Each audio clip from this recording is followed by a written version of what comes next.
What if I told you that the most intoxicating love you've ever felt was never love at all?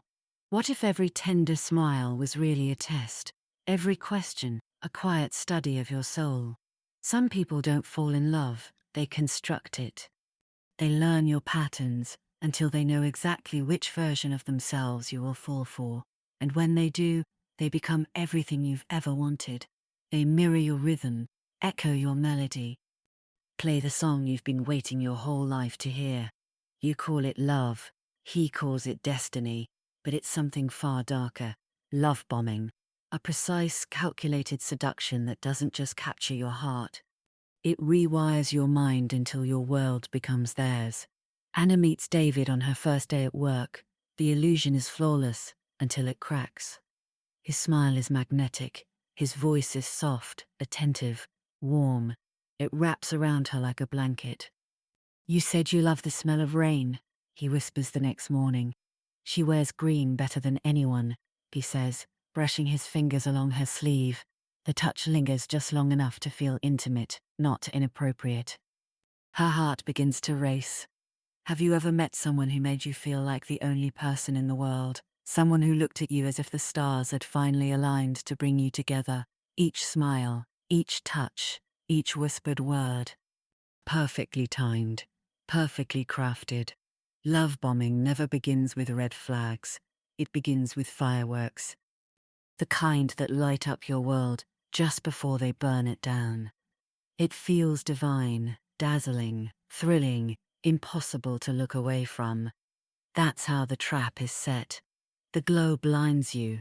You don't see the fire creeping closer. By the third day, he remembers her favorite coffee, the way she tilts her head when she's thinking. Every detail is treasured, repeated back with precision. The truth is, someone who notices everything this quickly isn't just kind. They're studying you. Smiles, sighs, the smallest movements, he collects them all, logged, stored. For what purpose, you cannot yet see. You crave the intensity, mistake it for intimacy. You're not falling in love, you're being trained. Conditioned, hooked. By the time you notice, you're dancing in the ashes, and still calling it love. Then the gestures unfold, small, meaningful, exquisitely arranged, each one more astonishing than the last. A single red rose, hand-delivered to her desk, its petals trembling with scent. A note that reads, "For the one who makes my day every time she smiles." A scarf that matches the color of her eyes. Notice how effortlessly you're pulled in when everything is tailored just for you. It feels natural to trust someone who seems to know you inside out. The narcissist knows this. They don't demand power, they seduce it. A secret shared becomes a string to pull later. A vulnerability, a map to your undoing. It feels intimate, but it's surveillance wearing a smile.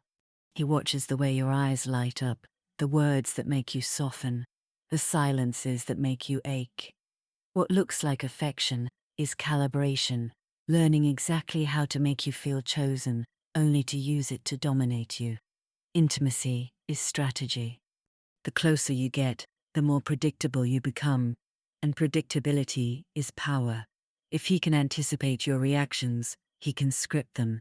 He doesn't just want love, he wants authorship over how you experience it. It begins like a movie, the kind you never want to end. He sees you like no one ever has. He mirrors your dreams, your wounds, your rhythm with deliberate mastery. And for the first time in so long, you feel safe in someone's gaze. Your walls begin to lower because safety feels natural, because you deserve to feel safe and seen. Your pulse steadies, your breath deepens.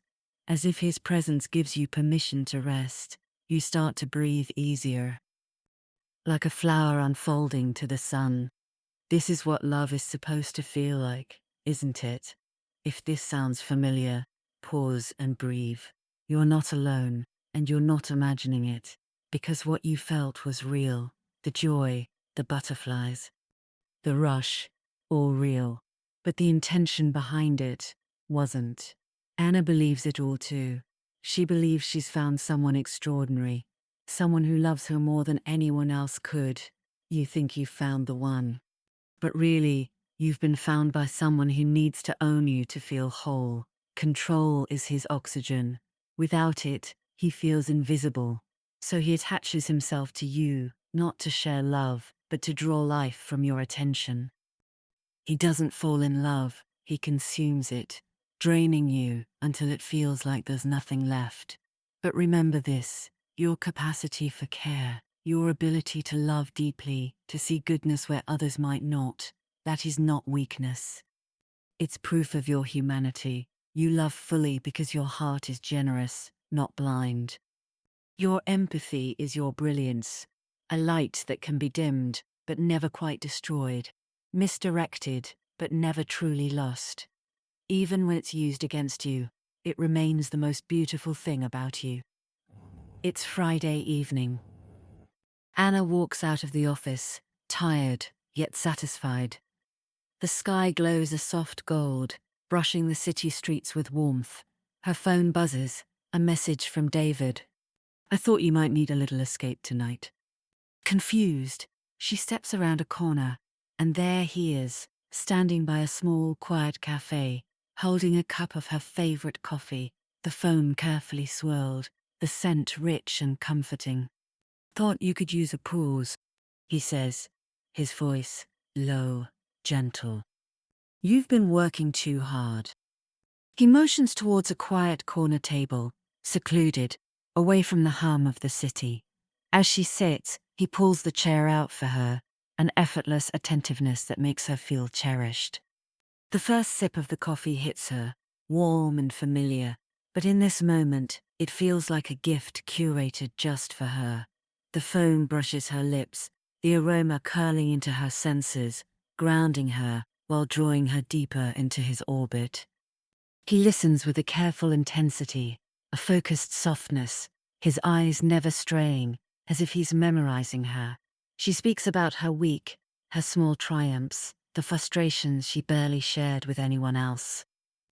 He nods, repeats a word she lingers on, laughs softly at a joke only she would think is funny. For a moment she forgets the city outside, the deadlines, the exhaustion. There's only him, only this engineered bubble of warmth and attention. Every nerve hums with the quiet spark of being understood. When he stands to leave, he slides a small book across the table, the very title she'd once mentioned wanting to read. Thought you might like this, he says, casual, almost shy. And then he's gone, leaving behind the trace of his presence and the quiet weight of the book in her hands. She turns it over slowly, smiling, wondering how he remembered. Every display, the coffee, the book, his timing, has been impeccably executed. And just like that, she is hooked, not by love, but by the illusion of being seen.